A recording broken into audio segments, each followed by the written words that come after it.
wala na yung espiritu ng pagkakapatiran na inalagaan ng kapatid na Soriano nung buhay siya. Kasi nung panahon ng kapatid na Soriano, talaga hindi mo mararamdaman na mahirap Ay, ka. Kasi yung opo. mahirap na mayaman, nagmi-meet sila sa gitna. Matulungan yung mga nangangailangan.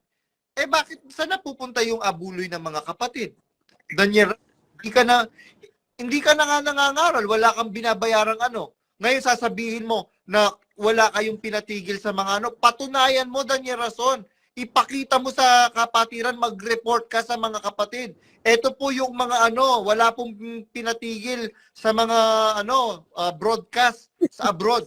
Nasaan? Hanggang dadaka lang naman, Daniel Rason eh. Paranoid talaga siya si Sneaky. Bakit? Unang-una, hindi niya mabanggit yung pangalan ni si Sneaky. Hindi niya mabanggit yung pangalan ko. Hindi niya mabanggit yung pangalan ni Brad CJ. Hindi niya mabanggit yung pangalan ni Kuya Adel. Hindi niya mabanggit yung pangalan ng mga nasa Broccoli TV. Bakit? Kasi takot siya. Etong kay Brad Monlaw, sapagkat ako'y nangailangan ng kidney, binigyan po ako ng kidney mo. Kaya ikaw Resty Reyes, inatake ka na. Hindi ko alam kung totoong inatake ka na sa puso. Kung inatake ka nga sa puso, magsisi ka na, Resty Reyes. Habang may pagkataon pa, tandaan mo, Resty Reyes, ang sabi sa panaghoy, ang awa ng Panginoon bago tuwing umaga. Binibigyan ka pa ng Diyos taon, Resty Reyes, magbago. Na baguhin mo yung statement mo na ginawa kay Brad Monlaw. Ngayon, pagka pinagmatigasan mo yan, maiimpyerno ka, Resty Reyes. Kung gaano ka kaitim ngayon, 1,000 times ang itim mo sa impyerno. Huwag nyo nang pag-usapan yan. Nakakatakot ngayon yung Antikristo, naggagala. Nasa bolt po siya sa Vancouver ngayon. Ay, eto, may kwento pa ako sa inyo, Brad Badong. Eto, bagong news update. Alam mo yung ano, ay pwede naman daw tong i-announce na eh. Ay pwede na, bahala sila eh. Basta pwede na, yun ang ano. Alam mo Brad, yung kantang, yung paborito kong kanta, yung Tapat na Mangangaral. Oo. Yung Tapat na alam niyo ba kung dati ang buhay ay walang saysay. Brad, Niya lamang patutunguhan. Yun yung Tapat na Mangangaral eh. Brad, makinig kayo sa akin. Oo. Hindi, may order na si KDR na hindi na patutugtugin yan. Bakit daw? Nasa akin ang kopya, Brad. Exit na ang nag-compose niyan at saka nag-arranger. Naku! Brad, kasi sumobra tong si KDR, sumobra. Isipin mo kapatid, binablock niya, sumobra. May tawag na dyan, parang paranoid na eh. Hindi mo na maintindihan kung ano eh. Tapos Brad, yung mga may list, Brad, na kapatid sa Nevada, Brad, alam mo yung listahan ng kanta? Ay mga nag-exit na pala yun eh. Yung mga nag-arranger nun, mga nag-compose, tinanggal na rin niya. Sa gano'n siya katindi. Ayan, mga kapatid. Ayan, mga kapatid, nananawagan kami sa buong mundo. Biruin mo, mga matitibay na kapatid dyan, mga matitinong kapatid dyan, talagang kung sa tupa ay masasabi mong tupa. Pero nasaan na ngayon, naglalabasan. Nako, kayo, mag-isip-isip kayo diyan, kung diwaan nyo kung anong nangyayari diyan. Biruin mo para, sa bagay, Brad, hindi naman bagay sa kanya yung Tapat na Mangangaral. Huwag na nga niya patugtugin yun. Inaano na lang natin si Sneaky, ang concern na lang natin is yung mga kapatid. Correct. Yung mga kapatid natin. Mga kapatid, nananawagan po kami sa inyo. Sana po magsuri kayo, mag-obserba kayo kasi Oo nga. yun eh. Sabi ng Biblia sa unang 1:4:1, mga minamahal, huwag kayong magsipaniwala sa bawat espiritu, kundi inyong subukin. Ang alin? Ang mga espiritu, kung sila'y sa Diyos, sapagkat marami silitaw na mga bula ang propeta sa sanlibutan. Aling sanlibutan ito? Ang outside world? No. Itong sanlibutan na ginagalawan ng mga apostol. Oo, Sa loob ng iglesia, sa loob mismo ng iglesia, merong lilitaw na mga bula ang mga propeta. Ayan nga si Daniel. Antikristo. Kapangalan pa, Bueno. oo, kapangalan Brad, pa niya yung propeta. Alam mo Brad, ang binasihan ko kung bakit siya Antikristo, yung video na lang ni Brad Eli, hindi man lang niya pinlay sa mga kapatid. Tapos meron pa yan yung sa halal, hindi man lang niya inano yung sa halal na meron na palang iniwan doon, na hindi rin niya, puro lahat tinago niya eh. Wala siyang inano. Parang siya nagtayo na ng kanyang sarili. Ayan, Brad, ang nagtayo talaga ng sarili. Ang layo sa diwa ng mga propetang ginagawa. Tingnan nyo, yan ang nagtayo. Kaya itong mga miyembro, abay, gumising kayo, magkamalay kayo. Ang anghel nga, pinapatalikuran pag mali ang sinasabi. Ayan, tao lang, pamangkin ni Brad Eli. O, di ba? Di Magsuri kayo. ba? Ang nangyari kasi sa mga kapatid, Brad, naka-stay put na lang. Na parang, ayan, ito na ang hinabilin, dito na ako sa upuan hanggang wakas dito. Aba, hindi. Tingnan mo, diwaan Abay, mo. hindi. Po. Oo, abay hindi ganon, di ba si Sneaky? Hindi talaga gano'n na nakaupo ka lang na nakaano ka doon sa hinabili na ayan na nga. Ay hindi nga. Ay subukin mo pa. Subukin mo kung yan ay sa Diyos o sa ano. Ay mag-aantay ka ng wakas Correct. sa upuan mo. Ay walang mangyayari sa'yo. Correct, tama. Hindi naman kasi pwede, Brad, yung gano'n. Sige, ang miyembro, tanggapin natin, nag-iiba ang diwa. At nagkakaroon ng nag-iibang diwa. Ang puno ba, Brad? Hindi pwedeng mag-ibang diwa? Hindi pwedeng mag-ibang turo? Pwede. Pwede, kaya nga sabi ni San Pablo, datapwat kahimat kami o isang anghel na mula sa langit ang bumaba, mangaral ng ibang ebanghelyo, iba sa aming ipinangaral sa inyo. Matakwil. Ipinapatakwil nga ni San Pablo. Bakit? Kasi po pwede talagang ang isang mangangaral, sabi nga ni San Pablo, datapwat kahimat kami, kahit siya. Sabi ni San Pablo, kahimat kami. Ako at ang aking mga kasama, mangaral. Pati ang anghel, kung kahit anghel mula sa langit, bumaba, mangaral ng ibang ebanghelyo, iba sa aming ipinangaral, matakwil. Wala naka-stay put na yung mga kapatid doon. Ang nagigising lang kasi talaga yan, yung mga talagang ang hinahanap yung mga paglingkod, yung mga gawain sa Diyos, yung mga hindi makasanlibutan. Yan ang magigising na kapatid dyan, Brad. Pero sa bagay, yan ay tupa yung lalabas. Walang problema dyan. Maglalabasan yan, Brad. Brad, merong gustong umakyat, saglit lang daw ito. Sige. Ipakyatin natin. Si Pag-ibig. Sige po, ano ko po kayo, i-add ko po kayo. Wait po. Ano yan? Taga Nevada yan. Oo, taga Nevada. Ito yung isang araw pa hindi ko pa, ayan, wait, approve, okay. Ito po, ayan, ito po yung taga Nevada. Ano po, ito yung dami account niya, syempre, Pag-ibig Oo, dami account niya yan. Hello, kapatid. Hello po. Good morning Yun. po. Oy, mag-face reveal ko. Wag mo na po. Laking iglesia to, si Sneaky. Nag-KNC to. Ano, nag-KNC po yan? Oo. Opo. Nakuha. Sige kapatid, anong may share mo about doon sa yung paglabas? Hindi mo na po yun si Sneaky kasi papunta po ako sa appointment ko. Pero meron po akong gustong ma-share saglit lang. Sige po, okay lang po.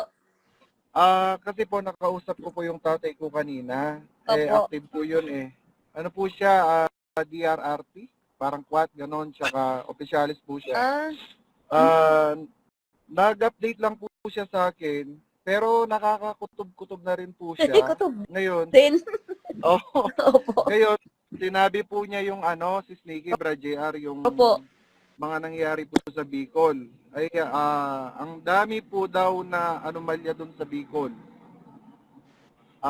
Mga worker, DS, tapos ang huling ang sabi po niya, ang huling balita ko kanya, dadalhin dito si Brad Josel by May kanya.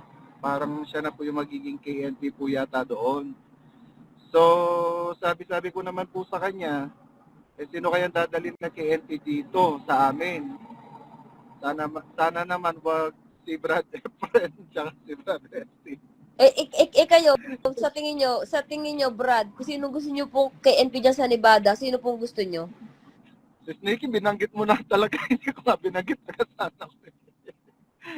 Hindi, kahit ano po, ako po kasi wala na po akong pakialam kasi closet po ako Abiri mo, Brad, close. Sana po, basta sana po yung dalhin dito, yung maayos na KNP naman para yung mga kapatid hindi po kawawa. Alin, Oo. Brad, baka... hindi, Brad, ang tanong ko, baka maayos na kay NP, baka naman yung maayos na kay NP, closet na rin yun. Mas maganda po si Sneaky. Kasi alam mo, Brad, yung mga maayos, closet yan. Huwag Totoo, kayong katiwala totoo sa mga yan. ganyan. Totoo. Oo, Opo. yung mga closet, mabuting kapatid, yan yung mga active, yung mga hindi mga Ito, closet Sneaky yan. ha, ito. Como ako, galing ako sa inner circle, sa royal family. Merong mga miyembro ng royal family hindi naman naniniwala kay Daniel Rason. Oo, sa ginagawa. Brad, Oo. Member ng royal family ha. Royal Opo. family mismo, hindi kami mga kasambahay. Mismong member ng royal family. Opo. Nasa dugo nila, hindi sila naniniwala kay Daniel Rason. Yun, may mabuting yun. Yun yung mga mabuting naghahanap talaga ng Diyos. Oo. Mga tupa yan Ayun. mga tupa. Daniel Rason, saan ka ngayon? Mismong mga pamilya mo hindi naniniwala sa mismong pamilya mo, Daniel Rason. Tinatawanan ka lang o iiling-iling sila pagka kung ano-ano sinasabi mo. Naku, Brad, marami namang natawa dyan. Lahat ng tupa, tinatawanan yan. Lahat ng tupa, tinatawanan yan. Si Kahit Sneaky, tawanan yung mga Brad tupa, hindi niya matatawanan yung yung pamilya niya mismo. Oo nga. Brad, Pamilya niya na yun. pag-ibig, anong tawag dito? Alam mo, dati may share din ako, Brad. Dati kasi may nagkwento nga rin sa akin, si KDR daw napunta ng ng Bicol.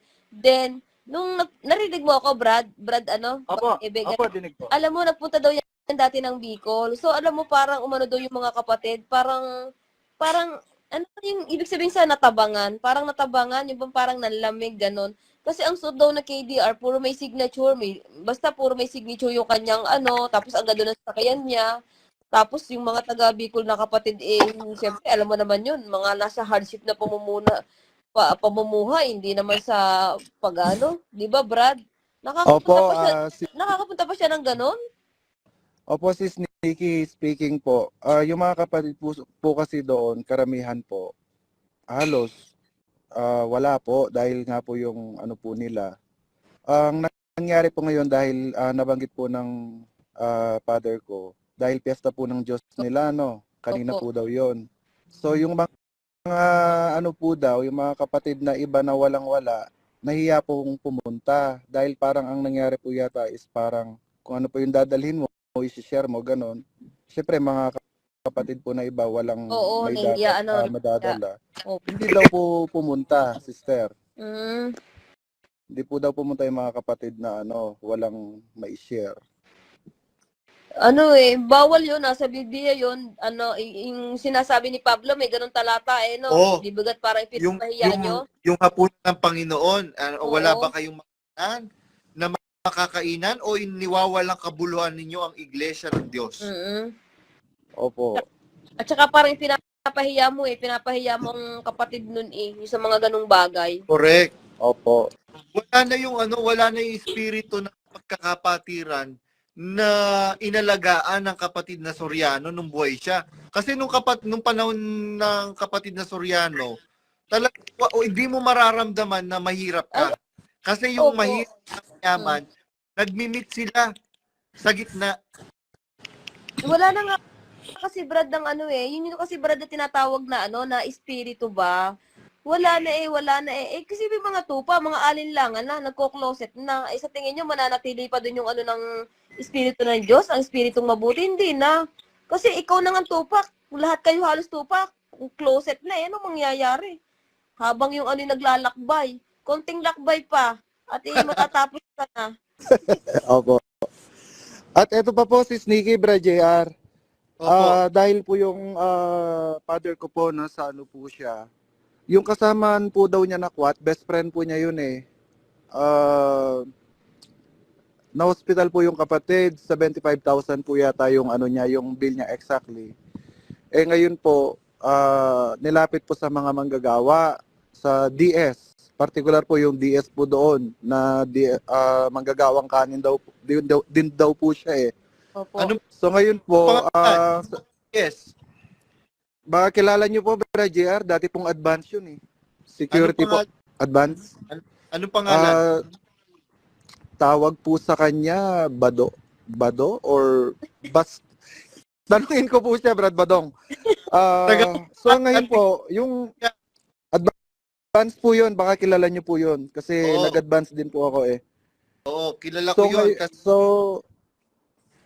so ngayon po, ang sabi daw nung DS, nilalapit po siya, yung kapatid na yun, yung bill niya, nilapit po ng mga kapatid, tsaka nung tatay ko, kung pwede, matulungan ng BH Party List. Ang sabi daw po nung DS, walang ganyang pera ang BH Party List. Mahihirapan tayo. So yung mga kapatid po, tsaka yung father ko, nilapit po daw siya, yung tulong, nilapit po sa ako Bicol Party List. So sila pa po daw yung tumulong, mga kapatid. Tignan niyo po yun. Oo. Nakakahiya po. nakakahiya sila. Alam nyo po ba, alam mo brother, alam mo si Sneaky, yan yung nawawala ngayon. Na dapat sana ang tutulong yung mga kapatid, ang iglesia. Kaya nga nagkakaroon ng abulo yan eh. Para matulungan yung mga nangangailangan. Bakit sana pupunta yung abuloy ng mga kapatid? Daniel, hindi ka na nga nangangaral, wala kang binabayarang Ngayon sasabihin mo na wala kayong pinatigil sa mga patunayan mo, Daniel Rason. Ipakita mo sa kapatiran, mag-report ka sa mga kapatid. Ito po yung mga wala pong pinatigil sa mga broadcast sa abroad. Nasaan? Hanggang dadaka lang naman, Daniel Rason eh. Brad, talo pang binikti, Talaga sabi ko sa inyo, binikti iglesia. talagang binikti niya, Kaya talagang... Biro ito, kapatid yan sa Bicol. Brother, huwag ka nang magtataka kasi mismong miyembro ng household ng royal family, pag nagkakasakit o nagkakasakit yung family member nila, pinapapunta sila sa PCSO. DSW at saka sa PCSO. Tapos sasabihin nila na itong mga impaktong mga magulang ni Daniel Rason, swerte-swerte nyo sa amin na pagka nagkasakit kayo, libre ganito, etc. Kinukwenta nila, alam nyo po mga kapatid, sa totoo lang, itong amo ko, pwede naman niya akong utusan. Kasi wala naman kaming masyadong ginagawa ngayon dahil wala pang mga guest. Alam mo, kumuha siya ng part-timer kanina para maglinis. Kasi hindi naman talaga ako tagalinis dito, taga-luto ako. Oo. May Pero sa royal family, si Sneaky, brother, kung sino ka man na closet sa Nevada, pagka doon ka, all around ka, hardinero ka, driver ka, kargador ka, construction worker ka, tagaluto ka, masahista ka, manikurista ka, kung ano-ano pa po pwede mong gawin. Nagla-landscape pa po ako ha. Tingnan niyo po yung yung ni-landscape ko doon sa Orani, sa Kidirak. Kasi po, yung pong Kidirak, meron po yung kabanal-banalang dako na nandoon po nakatira yung royal family. Kabanal-banalan ako. Kabanal-banalan po talaga eh. Oo. Kabanal-banalang dako pero ang dami-daming nangyayaring kababalaghan. Ang tibay, no? Talagang talagang matindi eh. Hindi mo maintindihan kung, tayo ipaglayasan na diyan. Sa bagay, ako'y nakalabas na. Ayun. Bahala kayo diyang natitira. Ito yung si Sis Paulina, dami account niya to. Opo nga. Na-miss daw niya yung live ni Nikki. Taga-Europe ito na Exeter na nagbigay na ng kanyang formal exit letter. Kaya pala Paulina, ito, na-miss po namin ang live nyo, Brad Junior, si Sneaky, at sa mga kapatid na mag-join sa pang-live. Salamat po sa Diyos. Hello, kapatid, Sis Paulina. Oo nga, from Europe yan. Ano ko kasi yan eh. Tawag dito. Wala, all over the world na tayo eh, mga tupa. O yung iba mga tupa, maglabasan pa. O si Brad tapos Closet. si Nikki, sa darating na June, meron kong bibisita sa aking mga kapatid dito. Alam ko po, Brad, meron ako nabasa, Brad eh. Meron ako nabasa na parang from bansas ang galing yung pupunta sa inyo dyan. Canada ba o UK? From United Kingdom. Nabasa ko yan eh. Sa London eh. Galing London. Oo. Ano yun? ano, closet o exit na? Exiters sila, exiters. Kung sino yung magpapanggap, ang hirap magpanggap eh. Ano Oo. na Sis Nikki, out. Di naman po ako nagpapanggap pa. Hindi po. Opo, kasi ako sa akin, Brad, hindi ko kasi kaya yon. Ako yung wala naman ako inaasa sa closet. Ako nga hanga dyan eh. Ako kasi, Brad, hindi ako pwedeng closet eh. Biri mo, nagsasalita si KDR. Ganun-ganun, huwag kang iibig sa salapi. Nakikita ko na, i-imagine ko, nag-develop na siya ng KDRAC niya na 200 hektarya na nasa pangalan pa nila. Hindi ako pwedeng closet, Brad. Baka ako'y kusang lumabas oras ng pagkakatipon, di lalo nakakahiya. Hindi ko kaya. Tapos nagganto na lang. Oo, mahirap yun. Opo. Mahirap yung closet. Mahirap. Oo, tapos may mga sinasabi pa Brad, Brad na closet sa Nevada, Brad. May sinasabi pa si KDR na huwag tayo magsasalita ng mga nakaka-provoke, ng mga nakakaanong salita. Anong ginawa niya kay Brad Badong? Dinalak niya kung ano sinabi niya. Siya, tapos ngayon siya. Ang mga sinasabi niya, Brad, ay taliwas sa kanyang mga gawa. Correct. Kaya hindi talaga ako sa kanya, hindi talaga ako pwede. Ayan ang isipin mo Brad, kung tutuusin, kung talagang ako'y tiwalag o sumala o talagang si Brad Badong dapat sinisirkular yan eh. Dapat sinisirkular. Tama po. Dapat po pinangalanan na po niya. Opo. Brad, Hindi niya ako masisirkular. Anong ilalagay niya sa circular? Wala. Sinususpindi, tinitiwalag si kapatid na Badong dahil sa hindi malinis sa pamumuhay. Anong hindi malinis sa pamumuhay? Bilang Kristiyano, patunayan nila. Brad, hindi kanya talaga isisirkular. Hindi nga mabanggit ang pangalan mo, isisirkular ka pa. Correct.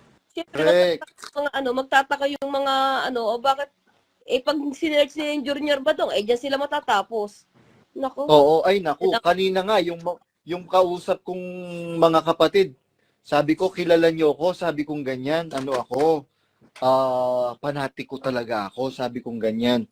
Oo nga po, nagulat po kami nung nag-expose ka kasi number 1 ka pong matibay sa pananampalataya. Oo, yung mga Kilala kasi ako ng mga kapatid, lalo na yung mga nadistinuhan ko, hindi lang naman sa Pampanga eh. Mga may mga nadistinuhan akong lokal sa sa Metro Manila. Tsaka Brad, si Brad Monlaw nga, tsaka si Brad CJ, Oo. Yung ginawa ni Brad Monlaw, hindi ko kayang gawin yun.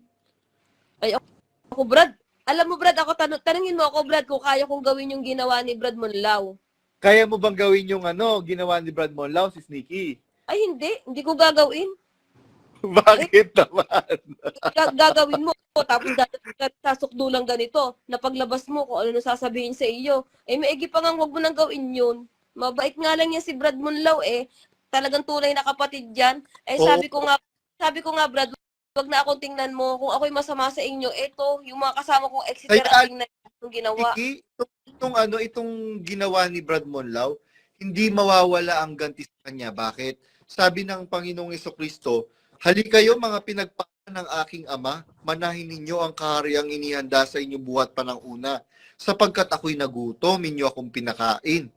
Ako'y nauhaw, inyo akong pinainom. Ako'y naging bilanggo, inyo akong dinalaw. Ako'y naging taga-ibang lupa at inyo akong pinatuloy. Ako'y naging hubad at inyo akong dinamtan. Itong kay Brad Monlaw, si Sneaky, brother na closet sa Nevada. Itong kay Brad Monlaw, sapagkat ako'y nangailangan ng kidney, binigyan po ako ng kidney mo. Opo. Wala na nga, Brad, sa issue Huwag na kayo maghanap, wala na nga yan sa Kaya ikaw, Resty Reyes, inatake ka na. Hindi ko alam kung totoong inatake ka na sa puso. Kung inatake ka nga sa puso, magsisi ka na, Resty Reyes. Habang may pagkataon pa, tandaan mo, Resty Reyes, ang sabi sa panaghoy, ang awa ng Panginoon bago tuwing umaga. Binibigyan ka pa Diyos taon, Resty Reyes, magbago. Na baguhin mo yung statement mo na ginawa kay Brad Monlaw. Ngayon, pagka pinagmatigasan mo yan, maiimpyerno ka, Resty Reyes. Kung gaano ka kaitim ngayon, 1,000 times ang itim mo sa impyerno. Ayan mo na, Brad. Ay, Brad, Brad Badong, baka mamaya ay nagpapagaling pa. Pagaling ka muna, Brad Resty, at pagkatapos naman na kayong bakbakan uli. Opo. Opo. Pagaling muna siya, Brad JR. Oo. Sis Nikki, ako naman po tanungin nyo kung kaya ko po yung ginawa ni Brad Ay, Juan, ay. Sis Nikki. Sige, So, ikaw naman, brother na closet sa Nevada. Ay, hindi ko po kaya yun. Honestly po, hindi ko po kaya yun, mga kapatid. Brad JR, Sis Nikki. Mag-donate nga po ng dugo, di ko kaya dahil takot po ako sa needle. Na-try ko po yan minsan, nasa Pilipinas pa po noon, sa mass bloodletting po. Na-pass out po ako, Sis Nikki, Brad JR. Yung pagdodonate pa kaya ng kidney. Karamihan ng mga lalaki, takot sa karayom.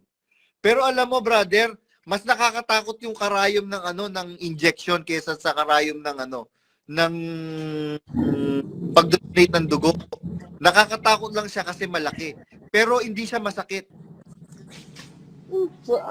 Huwag niyo nang pag-usapan yan. Nakakatakot ngayon yung Antikristo, naggagala.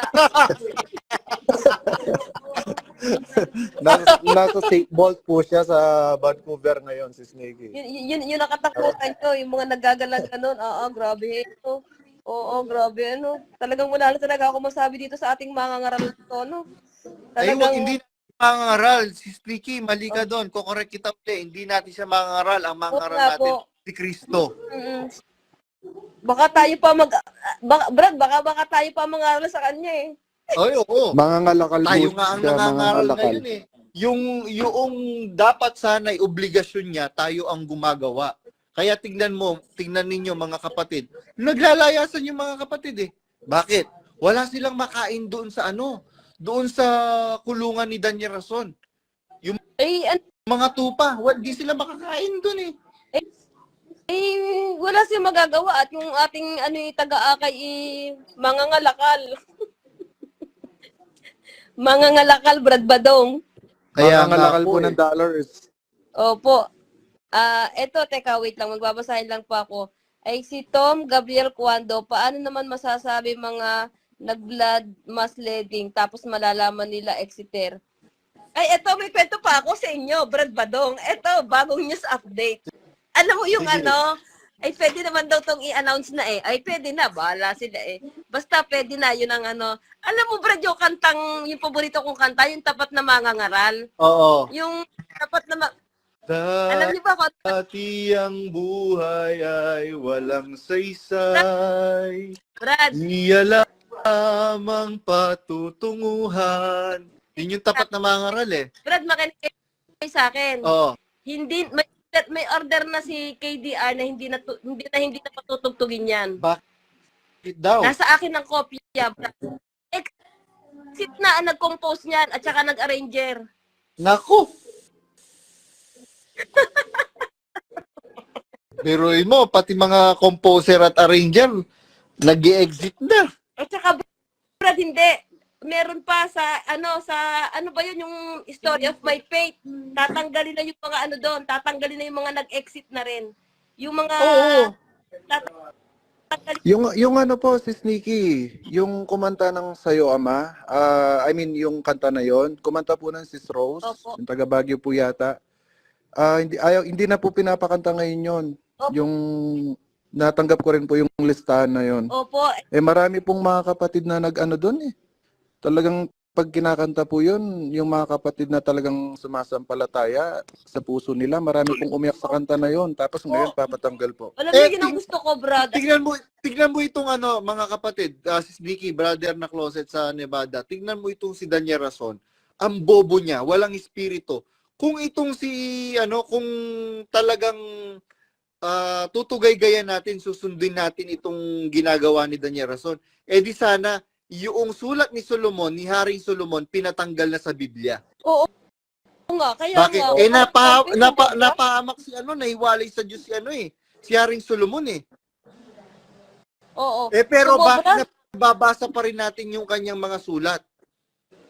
Brad, kasi sumobra tong si KDR, sumobra. Isipin mo, kapatid, binablock niya. Sumobra. May tawag na dyan, parang paranoid na eh. Hindi mo na maintindihan kung ano eh. Paranoid talaga siya si Nikki. Bakit? Unang-una, hindi niya mabanggit yung pangalan ni si Nikki. Hindi niya mabanggit yung pangalan ko. Hindi niya mabanggit yung pangalan ni Brad CJ. Hindi niya mabanggit yung pangalan ni Kuya Adel. Hindi niya mabanggit yung pangalan ng mga nasa Broccoli TV. Bakit? Kasi takot siya. Tapos Brad, yung yung mga may list, Brad, na kapatid sa Nevada, Brad, alam mo yung listahan ng kanta? Eh, mga nag-exit na pala yun eh. Yung mga nag-arranger nun, mga nag-compose, tinanggal na rin niya. Sa ganun siya katindi. Ayan, Yun mga po ang- kapatid. Ayan, mga kapatid, nananawagan kami sa buong mundo. Biruin mo, mga matitibay na kapatid dyan, mga matitinong kapatid dyan, talagang kung sa tupa ay masasabi mong tupa. Pero nasaan na ngayon, naglalabasan. Nako, kayo, mag-isip-isip kayo diyan kung diwaan nyo kung anong nangyayari diyan. Biruin mo, para, sa bagay, Brad, hindi naman bagay sa kanya yung tapat na mga karan. Huwag na nga niya patugtugin yun.